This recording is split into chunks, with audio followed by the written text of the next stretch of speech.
گورا رنگ، بڑی آنکھیں اور سراپا ایسی نزاکت کہ کوئی بھی انکار کرنے کا سوچ نہ سکے۔ اس دن جب پہلی بار اس کا ذکر ہوا تو میرے دل میں عجیب سی خوشی دوڑ گئی، جیسے برسوں کا خواب پورا ہونے لگا ہو۔ لڑکی والے بھی سیدھے سادھے لوگ تھے۔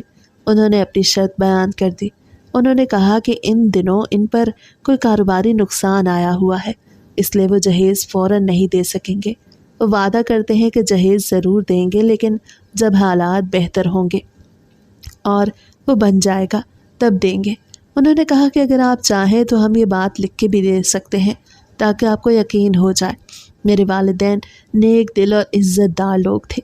وہ مسکرا دیا اور بولے، ہمیں لکھنے پڑھنے کی ضرورت نہیں ہے، بیٹی اپنی ہے، آپ نے دینا ہو تو ٹھیک ہے، نہیں دینا تو بھی کوئی جبر نہیں۔ ہمارا گھر الحمدللہ کسی بھی چیز سے خالی نہیں ہے۔ پھر مجھے لڑکی دکھائی گئی اور جب میں نے صاحبہ کو پہلی بار دیکھا تو میرا دل وہیں رک گیا۔ میں نے دل ہی دل میں کہا کہ یہی وہ ہے جس کا میں خواب دیکھتا تھا۔ میں نے فوراً ہاں کر دی اور کہا میں نے اسی لڑکی سے شادی کرنی ہے۔ امی بھی خوش ہو گئیں۔ انہوں نے کہا لڑکی کم گو ہے، زیادہ بولتی نہیں، سہمی سہمی سی طبیعت ہے، اور ایسی ہی لڑکیاں اچھی ہوتی ہیں جو خاموش رہ کے گھر کو سنبھالتی ہیں۔ بات پکی ہو گئی تو سوچا گیا کہ سلیم کو بھی خبر دی جائے۔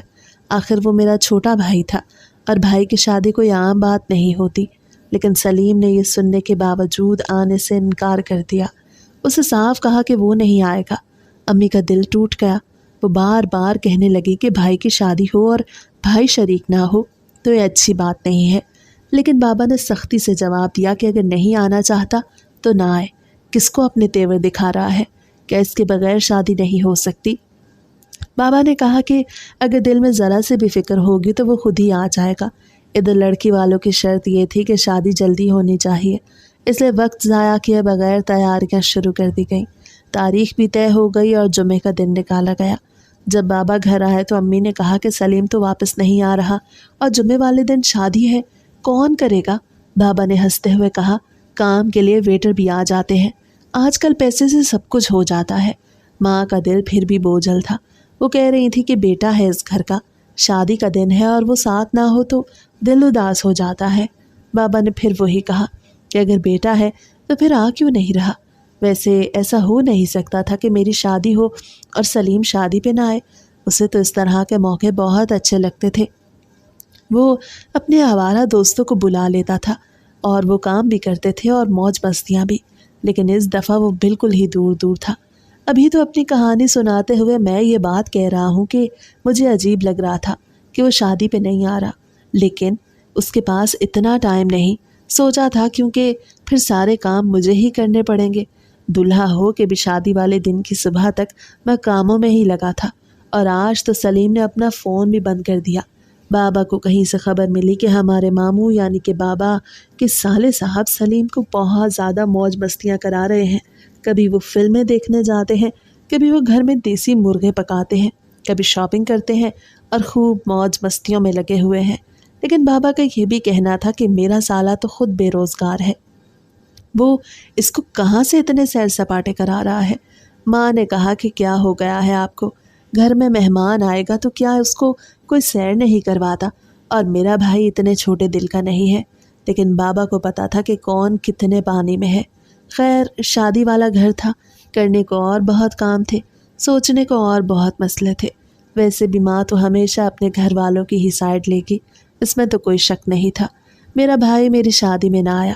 یہ بات شروع میں مجھے بہت تکلیف دہ لگی، لیکن جب نکاح ہوا اور صاحبہ جیسی خوبصورت لڑکی میری بیوی بن کے میرے گھر آ گئی تو وہ دکھ جیسے خود بخود چھوٹا سا ہو گیا۔ میرا دل کہہ رہا تھا کہ بھائی کو آنا چاہیے تھا، مگر اب اس بات پہ زیادہ سوچنے کا وقت ہی کہاں تھا۔ میرے سامنے ایک نئی دنیا کھلنے والی تھی، ایک ایسا خواب جو میں نے برسوں دیکھا تھا اب حقیقت میں بدل گیا تھا۔ میری اپنی بیوی میرے ساتھ تھی، اور وہ بھی ایسی بیوی جسے دیکھ کے کوئی انکار نہ کر سکے۔ میں سوچ رہا تھا کہ اب وہ لمحے آ گئے ہیں جن کے لیے میں بچپن سے تڑپ رہا تھا۔ شادی کے بعد جب میں اپنے کمرے میں داخل ہوا تو میرا دل زور زور سے دھڑک رہا تھا۔ ہر چیز میرے لیے نئی تھی۔ کمرے میں خوشبو پھیلی ہوئی تھی، بستر پر پھولوں کی چادر بچھی ہوئی تھی، اور میرا دل چاہ رہا تھا کہ ہر لمحے کو بھرپور طریقے سے انجوائے کروں۔